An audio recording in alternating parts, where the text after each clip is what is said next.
حضرت امام علی علیہ السلام کہتے ہیں کہ اگر انسان دیکھ لے کہ اس کی موت کتنی تیزی سے اس کی طرف آ رہی ہے تو وہ عزائم سے نفرت کرے گا اور دنیا کی تعریف کرنا چھوڑ دے گا۔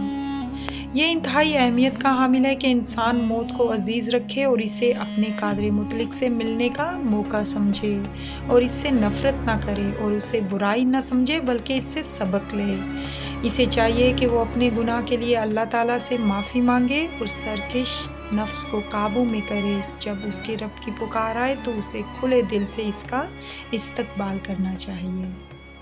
دوستو، ایک پرانی کہانی کے مطابق ایک شخص نے حضرت عزرائیل علیہ السلام یعنی موت کے فرشتے کے ساتھ ایک غیر معمولی معاہدہ کیا۔ اس نے عزرائیل سے کہا کہ وہ اس کے ساتھ جانے کو تیار ہوگا صرف اس صورت میں جب عزرائیل اسے پہلے سے نوٹس بھیج دیں۔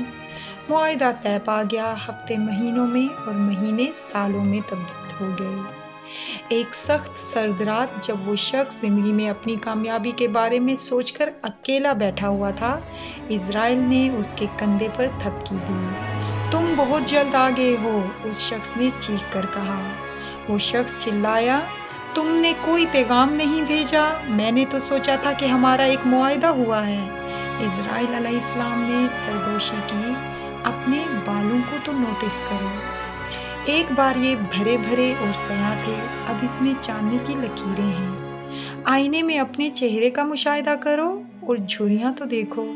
ہاں، میں نے برسوں کے دوران بہت سے پیغامات بھیجے ہیں، میں نے اپنا معاہدہ پورا کیا ہے، مگر افسوس ہے کہ آپ میرے لیے تیار نہیں ہیں، لیکن اللہ تعالیٰ کا حکم ٹل نہیں سکتا۔